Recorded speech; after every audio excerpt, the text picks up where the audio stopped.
An Eatonton police officer charged with murdering his wife just days after he was arrested for an alleged domestic dispute with her. And that happened just days after the woman turned down a court order suggested by a judge that would have kept her husband away.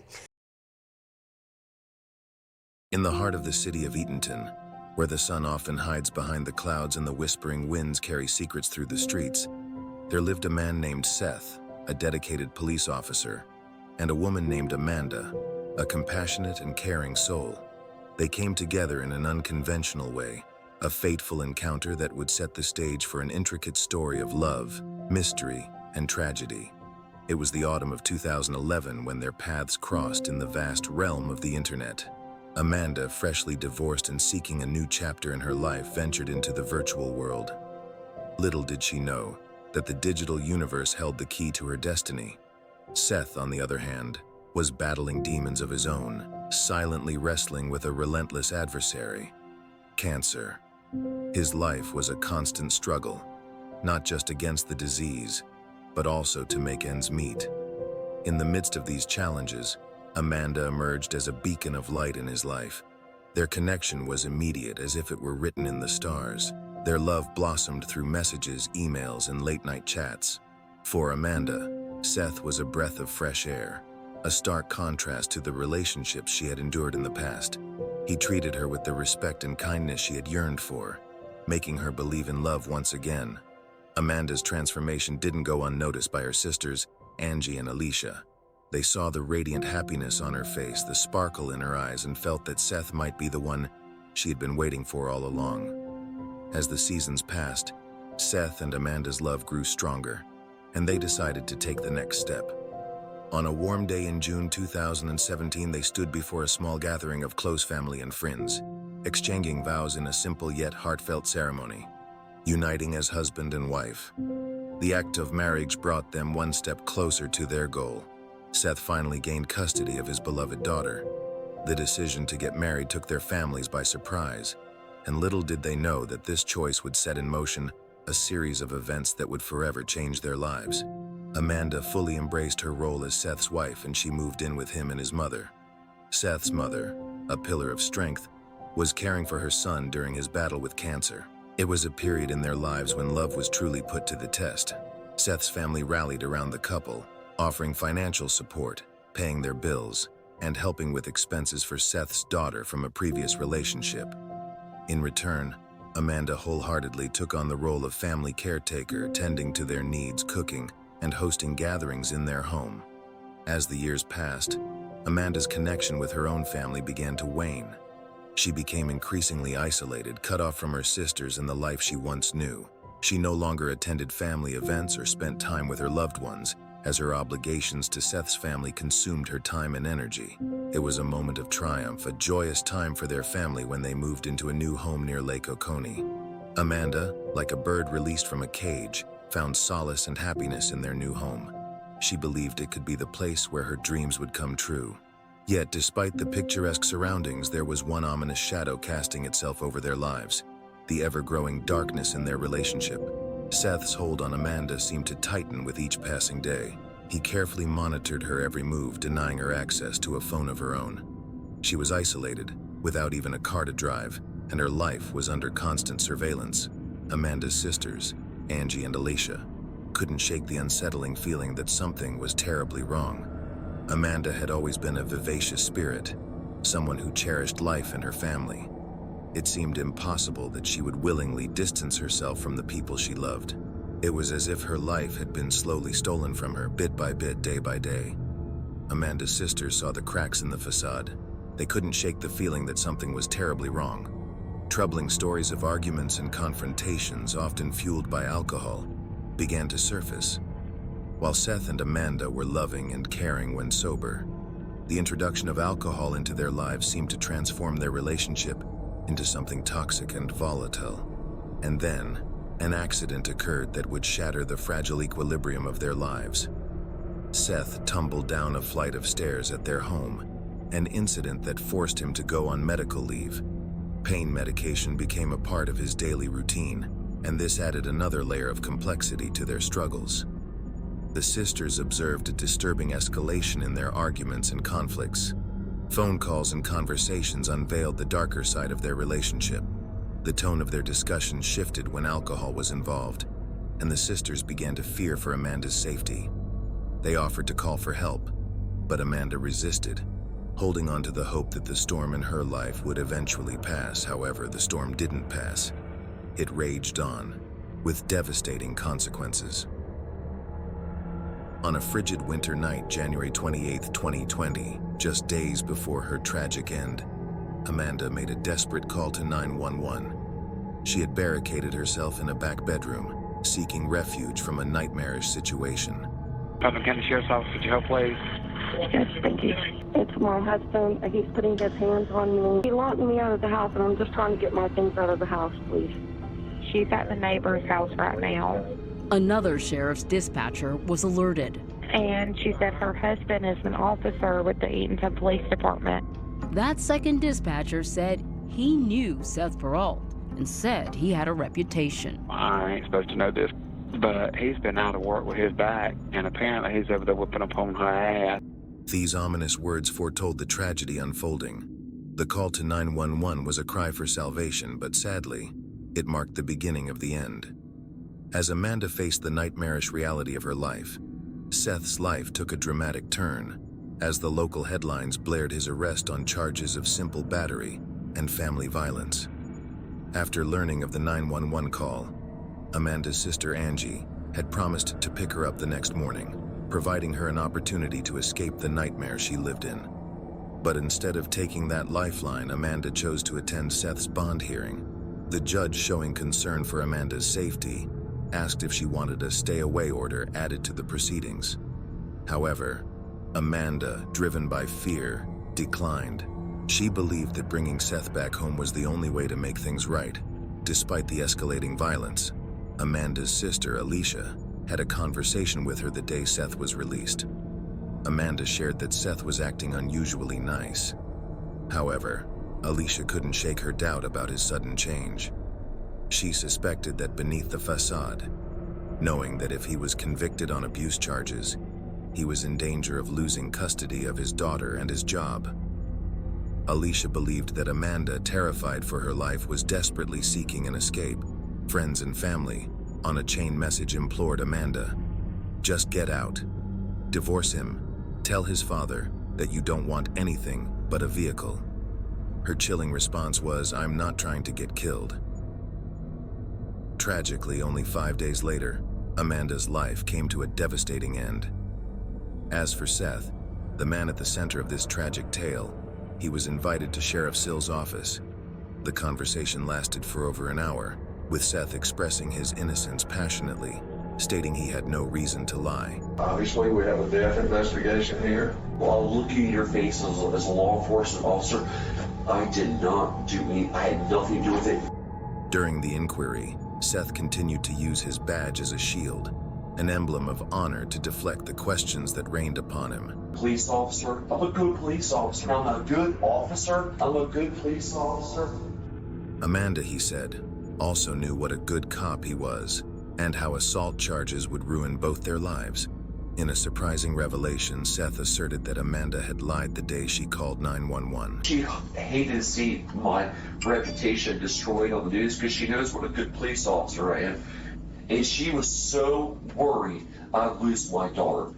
She wanted to come down here and tell you that it was a lie. Seth was adamant that Amanda had indeed written something, a letter recanting her earlier statements to the deputies. This handwritten letter, discovered in Amanda's nightstand, expressed her desire to retract her previous statement, professing that her husband had never harmed her. She claimed responsibility for the humiliation her actions had brought upon her husband and family. She also expressed a willingness to accept any punishment she might deserve. As Sheriff Sill scrutinized the letter, he couldn't help but notice its impeccable penmanship. There was not the slightest error in the handwriting, leading him to believe that someone had been guiding Amanda in writing this letter. He began to suspect that Seth had been orchestrating the entire tragedy. Amanda's sisters shared this belief, convinced that Amanda wrote the letter under Seth's guidance. In their eyes, it was a desperate attempt to clear his name. According to Seth's account, they followed their daily routine, taking the child to school and returning home. They ventured nowhere else, or so he claimed. After returning home, Seth reports that Amanda feared the consequences of her 911 call. She believed that it had the potential to ruin their lives, plunging them into a dark abyss of legal troubles. Overwhelmed with sorrow, Amanda, in a moment of desperation, took Seth's gun in hand and pulled the trigger. I'm in shock. My wife of 8 years that I love more than anything in this world. I don't know even where to start, sir. I've lost everything in my life. I don't know how this happened. All I know is my wife was upset. She looked at me and said, I can't do it no more. My wife looked at me and executed herself. And if you look at the logistics of it, you're going to see that I had nothing to do with it. The sheriff, his mind filled with doubt, couldn't come to terms with this version of events. Tasked with the investigation, he never bought into Seth's version of the story. The position of Amanda's lifeless body was evidence enough to cast doubt on the alleged suicide. Moreover, the discovery of the Smith & Wesson .380, Seth's firearm, next to Amanda's body, with the magazine ejected, raised serious questions. The magazine was near her right side, and the pistol itself was way down below her left foot, Sills noted. How the gun ended up in the position it was found, the ejected magazine combined with a bullet found inside the gun's chamber, it all raised red flags for Sills. Now, this particular .380 was a semi-automatic weapon, one that operated in a distinct manner. Whenever it fired a shot, the slide would automatically move back, ejecting the spent cartridge casing and making way for the next round. So finding a bullet in the chamber raised a perplexing question. How could the magazine be ejected after a shot was fired? Unless, of course, there was something wrong with the gun itself. But there was another possibility, one that Sheriff Sills couldn't dismiss. The sheriff, with a determined look in his eyes, gathered his thoughts and shared his suspicion. To eject the magazine, someone had to deliberately press the release button. But what caught Sheriff Sills' attention even more was the unconventional method this would entail. To demonstrate, he playfully pretended to place the gun against his right temple. But here's where it got interesting. To reach the magazine release button in this position, one would need a second hand to reach around, something that seemed improbable. He began the interview with a simple question: "Did you touch that gun today?" To which Seth initially replied that he had not. As Sheriff Sills pressed further, Seth's version of events began to unravel. In a moment of uncertainty, Seth confessed that he might have touched Amanda. How are you? Maybe I did. I don't know. I probably did touch her. I was probably hugging the out of her. And I was probably like, I'm so, like, honey, what the hell's going on? Sheriff Sills could not bring himself to trust Seth after the haunting interview in his office. Amanda's sisters shared the skepticism, and they believed Seth was the orchestrator behind the entire plot. In their eyes, Amanda would never have taken her own life in such a way. They were certain that this was not suicide, but rather a cunning plan to cover up a homicide. As Sheriff Sills delved deeper into the enigma, he uncovered more perplexing details. Amanda's hands and shirt sleeves were devoid of any blood stains, contrary to what one might expect given the tragic circumstances. Then, his gaze fell upon a damp green towel lying in the middle of the closet. Its presence hinted at a hurried effort to conceal something, an intriguing twist that added a layer of mystery to the scene. The bizarre occurrences didn't end there. One of the deputies who arrived first at the scene noted that Seth, husband of the victim and the man in question, smelled strongly of shampoo. What was even more alarming was the discovery of an abundance of empty miniature bottles of Fireball whiskey strewn across the bedroom. Sheriff Sills, aware that he didn't have the manpower to process this complex puzzle, decided to call in agents from the Georgia Bureau of Investigation. They began collecting physical evidence, while Amanda's lifeless body was carefully transported to the state medical examiner for a thorough examination. Evidence surfaced in the form of surveillance camera footage, placing Amanda miles away at a drive-through liquor store.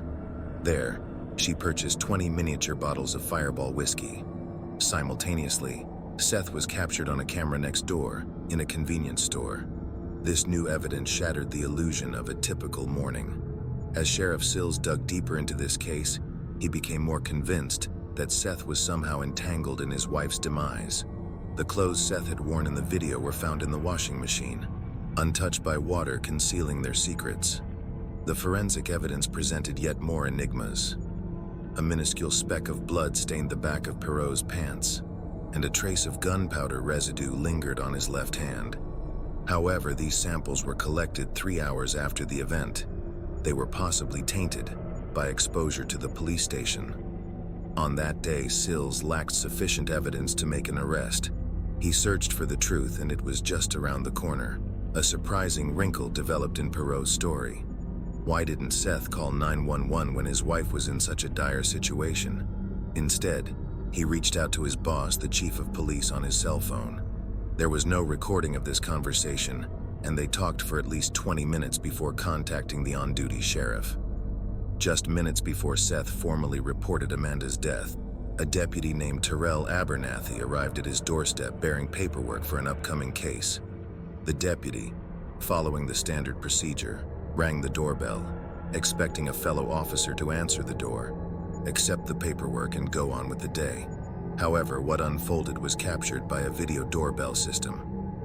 Deputy Abernathy could hear someone moving inside the house, footsteps echoing loudly.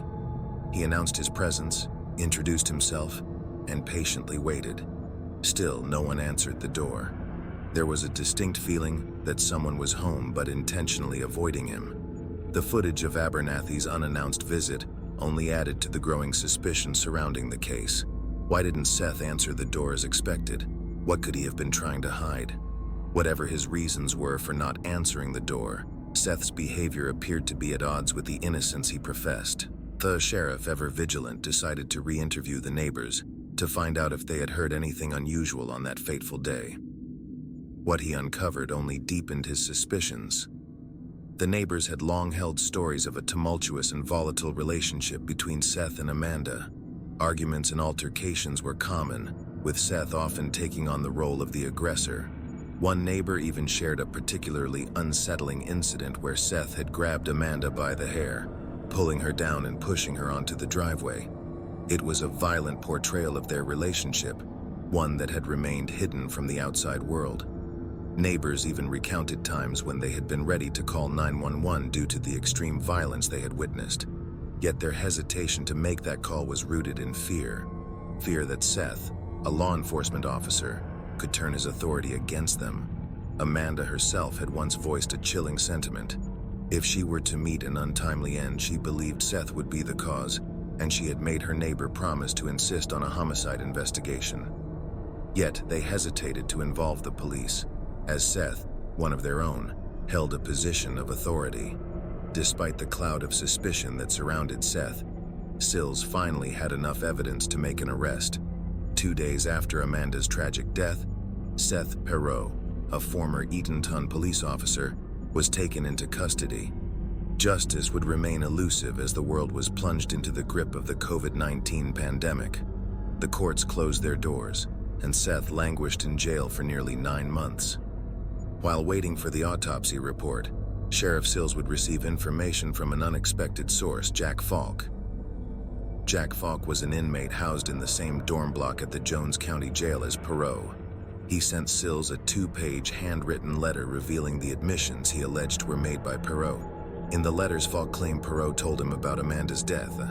Falk wrote that Seth had confided in him, that he had been giving Amanda painkillers all day, and that she was passed out at the time of her death. This was 3 weeks prior to the release of the autopsy report. The medical examiner's autopsy report was released, pronouncing Amanda's death as a suicide. The clouds of suspicion cast over Seth Perot's head began to lift. The report cited the lack of gunpowder around the wound, indicating that the gun had been pressed directly against Amanda's head, and there were no signs of a struggle. Notably, Amanda's blood alcohol was 3 times the legal limit, 0.23 blood alcohol content, when tested by the medical examiner. Also, Amanda's hands were never tested for gunpowder residue, and the gun remained untested for fingerprints. It was November 3, 2020. Seth Perot, still unindicted, had languished in jail for nearly 9 long months. Would there be enough evidence against him to proceed to trial? Sheriff Howard Sills stood at the precipice of this pivotal moment, the custodian of truth. He addressed the grand jury. "Ladies and gentlemen, the State Crime Lab medical examiner says this was a suicide. Now I'm going to show you the evidence I found." The sheriff began to share his findings, and the journey into the heart of darkness began. Members of the grand jury bore witness to the grim crime scene photos and listened to a narrative of domestic turmoil. It was a narrative that they would have to challenge, even in the face of the medical examiner's grim verdict. Their decision was unanimous. Seth Perrault would face the judgment of his peers. The trial date was set, February 2022. District Attorney Wright Barksdale laid out the charges: malice murder, felony murder, and aggravated assault in the death of his wife Amanda. In the hushed court, Seth Perrault, the man at the center of this unfolding tragedy, declared his innocence with resolute words. "I plead not guilty to all charges," he affirmed. It was a decision that would shape his fate. Perrault decided not to testify, leaving his defense attorney, Justin Kenny, to tell his story. Justin Kenny stood before the jury, unyielding. He stated, "I think there was a complete absence of sufficient evidence that Seth killed his wife. It was the prelude to a legal battle that would test the limits of perception and interpretation." The prosecution unfurled its arsenal, revealing the haunting crime scene photos that documented Amanda's final moments. The images etched a macabre image in the minds of the jurors, leaving no room for doubt. The placement of Amanda's lifeless body and the ominous position of the gun spoke volumes, painting a grim canvas of the fatal events. The courtroom resonated with the chilling echoes of Deputy Abernathy's experiences at the Perrault's front door. Every nuance of Seth Perrault's 60-minute interview with Sheriff Sills was dissected, revealing layers of complexity in the narrative. District Attorney Wright Barksdale pulled out the trump card, Amanda's cell phone. It harbored secrets that would unravel the truth. A life marred by abuse. A video recorded 7 months before Amanda's tragic end captured an unsettling exchange. "I want to have a good weekend." You burned that up when you tried to put that phone in my face. What phone in your face? Oh, right there. Oh, your videotape. Yeah, because you're being and I'm going to show you tomorrow. You didn't videotape all the you when you hit me and smacked me. Hit you? Yeah. You fucking choked me 8 fucking times. It's sad because you know what? I married you, and I'm not gonna. Dude, you're done. I'm done. The video depicted Seth and Amanda as a testament to a relationship corroded by toxicity. Seth claimed that violence was a two-way street, making the truth seemingly elusive. The court became a theater of conflicting narratives. The defense presented no evidence of Seth's abuse. Still, Amanda's phone contained a digital archive of her torment, a collection of photos displaying bruises, a black eye, and a split lip. Text messages to her sisters bore the emotional scars of a turbulent existence. Then, in a twist, the courtroom held its collective breath as Seth's daughter, a silent observer of that fateful day, revealed the harrowing truth. Interviewed by a forensic child psychologist, she spoke with innocence, her words revealing the horror she had witnessed. One of them might get hurt. They were cussing at each other. Miss Amanda was cussing too, but she didn't touch Daddy at all. Daddy was like touching her nose like this, like get out of my house right now. She was on the floor like this, was like trying to get her stuff. Then all of a sudden Daddy just started grabbing her arms and Daddy just pushed her over the laundry table and then opened the door and pushed her out the door. The final revelation came in a chilling whisper of dread. Amanda, in her darkest hour, had foreseen a shadow lurking on the horizon. While her father spent the night in jail, she said Amanda begged her not to tell anyone what happened, or there could be deadly consequences. If your daddy loses custody of you, your daddy would come shoot me dead, she had confided in her stepdaughter. Finally, like a story reaching its climax, the jury, a diverse assembly of 8 women and 4 men, unveiled a verdict that would decide the fate of Seth Perrault, guilty of murder. In the kingdom of justice, the gavel had spoken, and its proclamation was solemn and severe. On that very day, Perot was sentenced to life, without the possibility of parole. But as in every great tragedy, there were multiple perspectives. Justin Kenny, a steadfast believer in Seth's innocence, confessed, "I've known Seth for almost a decade now, and I don't think he did it." Amanda Perot's sister, Alacia Johnson's words resonated with a profound and heartfelt sentiment. "I want many years of him praying to God and being on his knees that he would have taken his own life instead of my sister's." And so, within the confines of a small cell at the Georgia Diagnostic Prison, Seth Perot carries out his sentence.